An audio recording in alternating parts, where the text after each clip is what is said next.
da luz. Ainda dentro do mesmo tema, tentando descobrir o que é a iluminação, o processo de iluminação, hoje nos deparamos com a sabedoria eterna.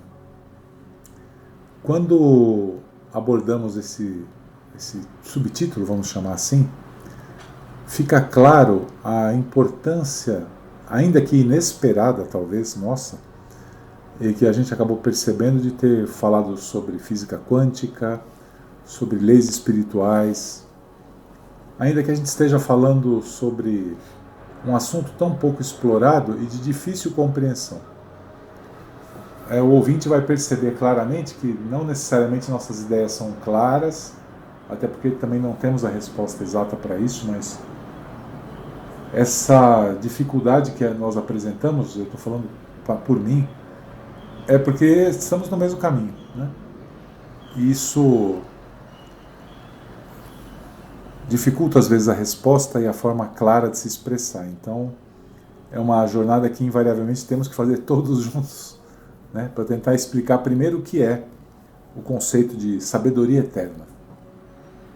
Bom, a gente chegou a esse ponto de sabedoria eterna tentando desmistificar um pouquinho a questão da iluminação, não é isso? Sim. Então, para quem é buscador, e teve uma época na nossa vida que os buscadores almejavam, né, alcançar essa iluminação de qualquer forma, né, através de conhecimento, meditação, etc. E o conceito que vem em mente é que a iluminação seria um ponto de chegada, né? E aí, para mim, esse primeiro ponto que me deixa incomodado, né? Porque se a sabedoria ela é eterna e ela é infinita, né? Não tem um ponto de chegada, né? Quando se fala assim, eu quero atingir a iluminação, é um ponto de chegada. Você chegou lá e já sabe tudo? Não é verdade, né? Concordo. Então isso para mim desmistifica a questão que a iluminação seria um ponto a ser alcançado. A questão é que a sabedoria eterna e infinita, a gente nunca vai entendê-la ou absorvê-la por completo. Então, o caminho é permanente. Não há ponto de chegada, né? É no caminho que está a jornada, não é? E esse caminho, ele não está na nossa dimensão densa. Para mim, este que é o ponto, né? Existe uma dimensão muito mais sutil que aqui comanda a dimensão densa.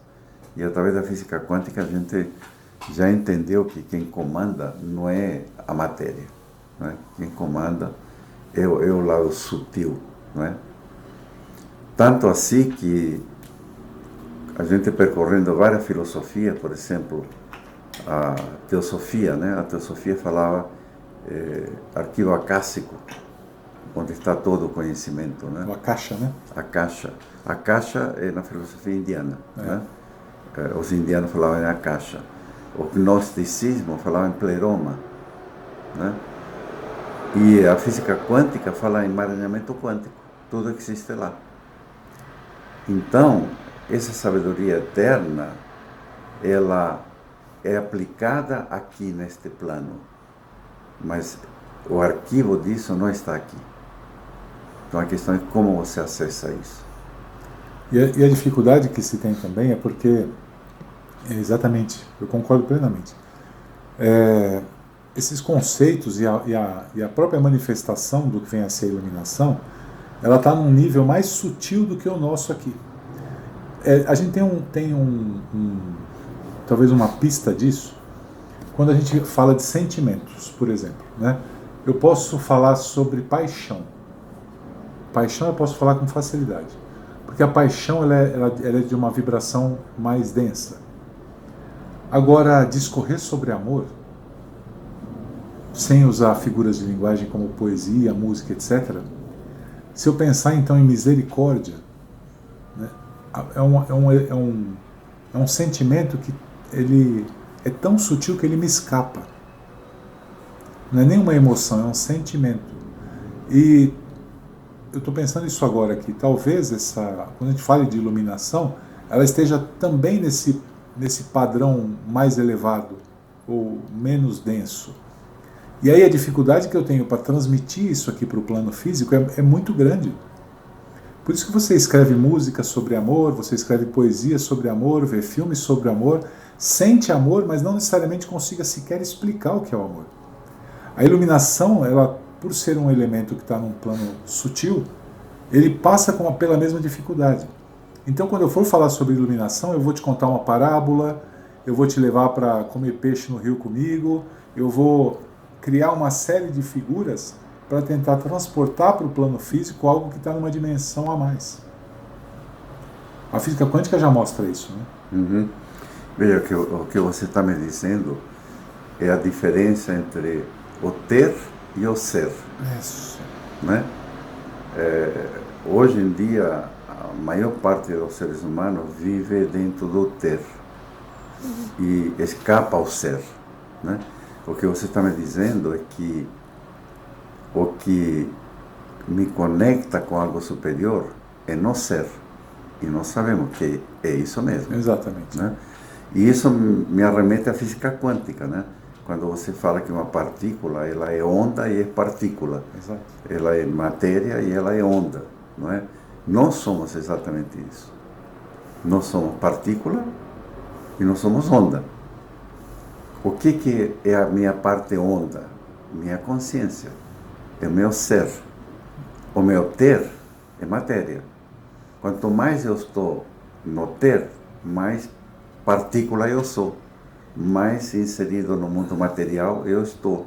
Mais egóico eu sou. E, portanto, sujeito às leis que regem o plano material. Exatamente. Quando onda, você está sujeito às leis que regem o plano onda. Exatamente. Então, se eu sou um buscador, minha consciência, meu estado presente, deveria estar muito mais conectada, né, ao ser. A minha parte onda, consciência. Para quê? Para poder me conectar com esses conhecimentos superiores, né? E assim poder entender a vida. Né? Quando a gente fala em sabedoria eterna, o que é a sabedoria eterna? É você compreender, saber o que é a vida. A gente não sabe o que é a vida. Nossa. A gente não sabe o que é ser humano. Pelo menos a grande maioria da população. Né? Os buscadores já começam a intuir um pouco mais o que é ser humano. Não é? Que justamente você pegar essas leis, né, convencionais e aplicá-las neste plano. Mas o que comanda nossa humanidade não é a matéria. E nós temos mais de 90% da população só mergulhado no ter, na massa, no material, na egoidade. Né? Obviamente, a frequência média, né, da população, a frequência do plano espiritual é muito baixa. Né? Como buscadores, quando a gente diz temos que colocar nossa consciência presente no lado ser, né, no lado de ir buscar informações lá nesses arquivos acásicos, a caixa, pleroma, né, e me conectar com sabedorias superiores. Né? Eu vibrar em um plano, né, mais elevado do que o plano material. É o caminho. Né? Então a gente começa a sentir de que esse, entre aspas, iluminação, né, não é algo egoico. Ah, pois é. Não é? Quando fala, eu sou um iluminado, é egoidade pura. Né?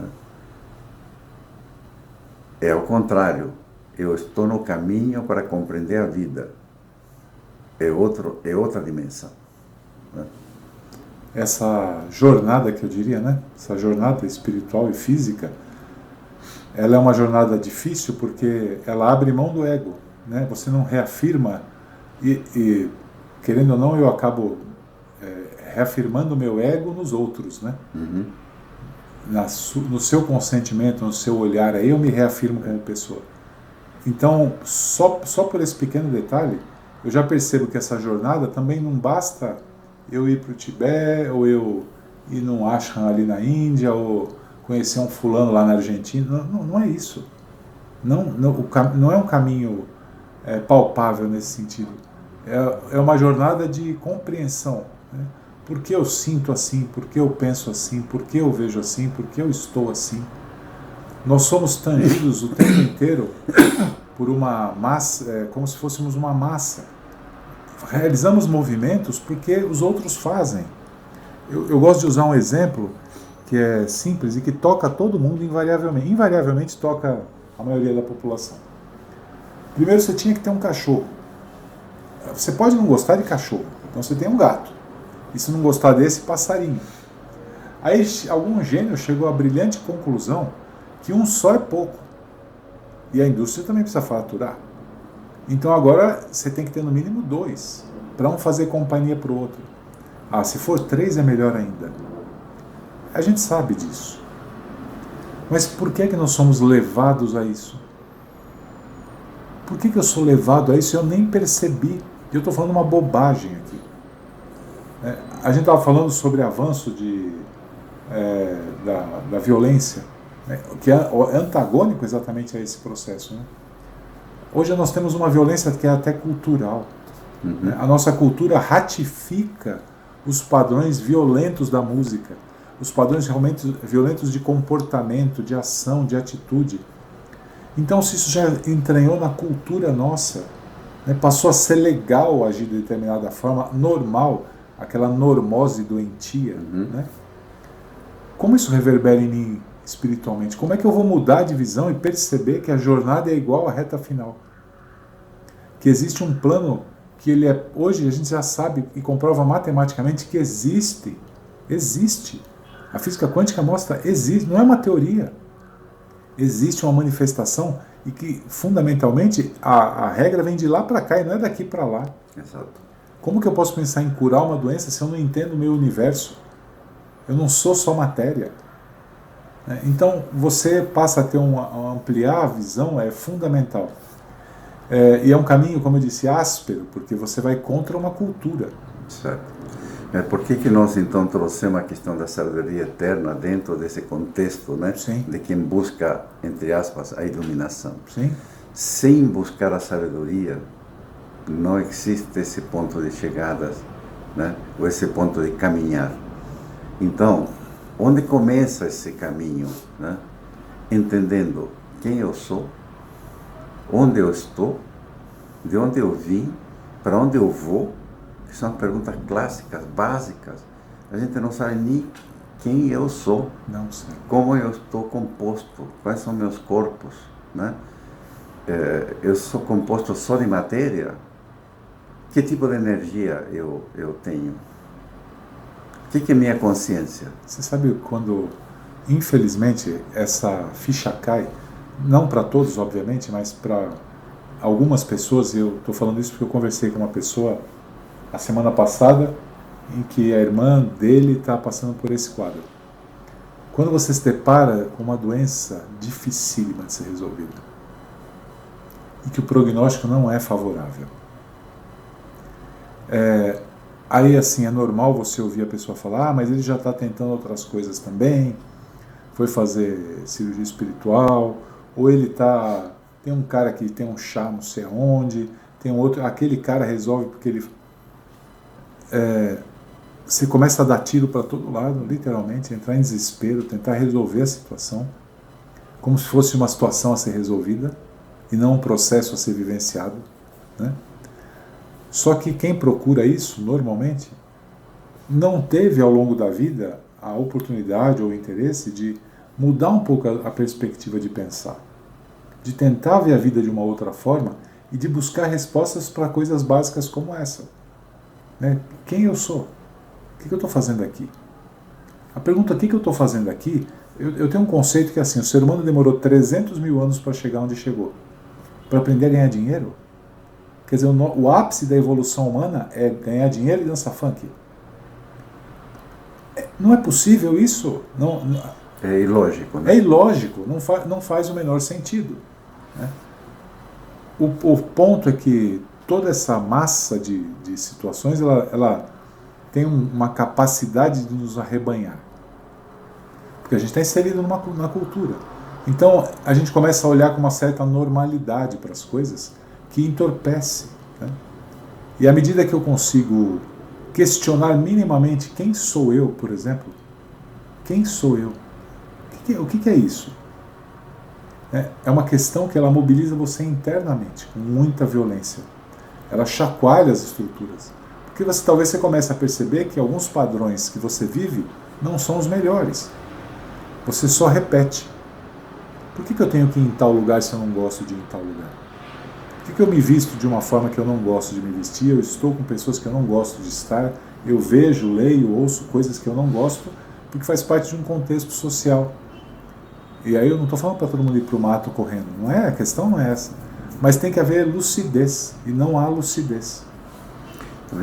A tua fala me remete a uma pessoa que está alcançando uma projeção bastante grande, né, que é esse Dr. Manuel Sanz Sagarra, né? É um cirurgião espanhol, ele já deve ser um ser de uns 70 anos, Provavelmente. Né, que ele começou a busca espiritual dele de tantos casos de pós-morte, né, que ele presenciou. E ele tem uma frase muito interessante que ele fala com uma veemência, que toda doença, né, ela ocorre por uma desordem quântica do nosso corpo sutil, né?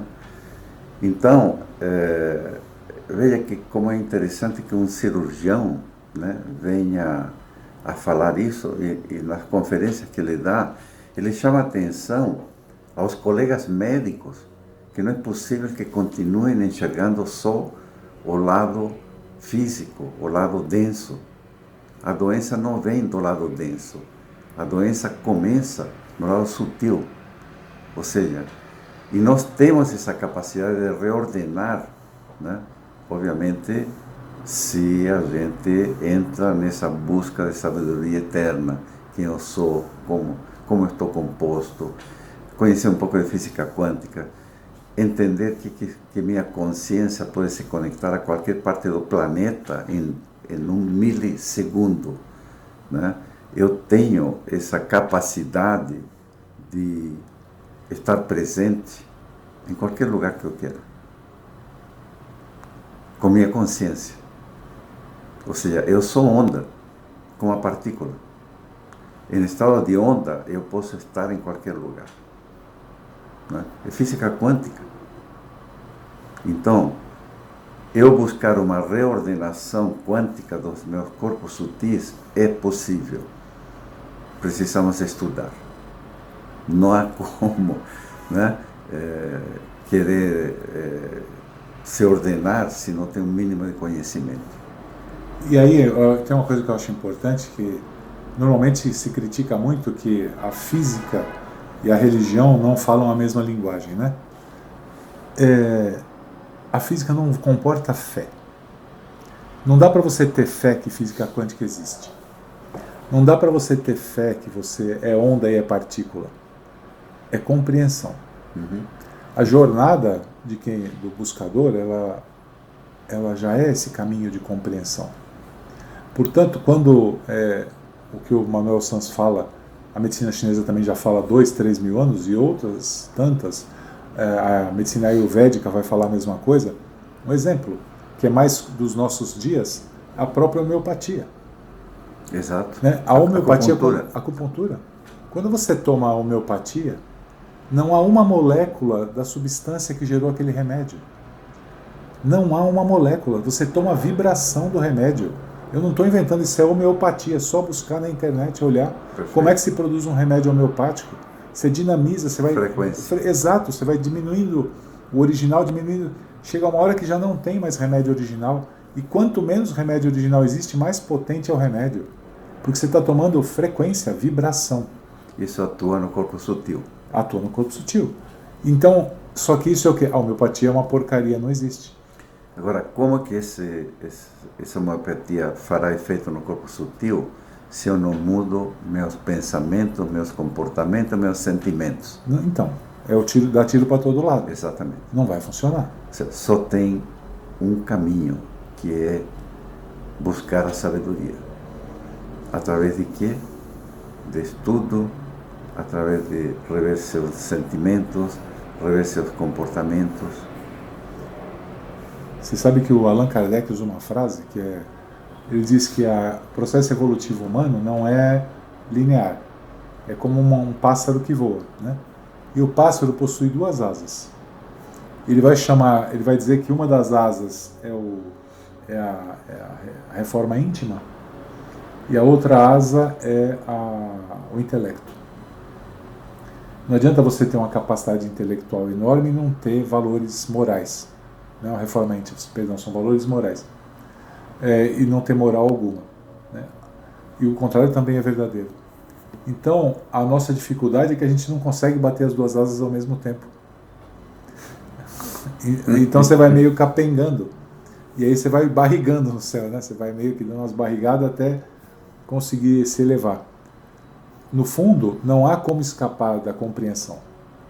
E eu vou até mudar a expressão original dele, a bel prazer, claro, em que essa intelectualidade não é o cara ser inteligente, é você de fato compreender, porque você trazer esse valor para dentro de você é um caminho. Ninguém decide ter fé no budismo e vira budista. Você tem que entender o processo. Isso requer tempo, isso requer dedicação, esforço, conversa, leitura, né? Então, o que você está trazendo é a questão do saber. Do saber. Saber implica em compreender e agir de forma à sua compreensão. Pronto. Né? Então, eu vou me atrever a trazer uma explicação ou uma definição sobre sabedoria eterna. Podemos dizer que é a capacidade de compreender e agir segundo princípios universais, justos e compassivos, que permanecem válidos independentemente do tempo ou das circunstâncias. É isso que buscamos. Então, olha como isso é profundo. Independente do tempo e das circunstâncias. É isso. É isso aí. Compreender.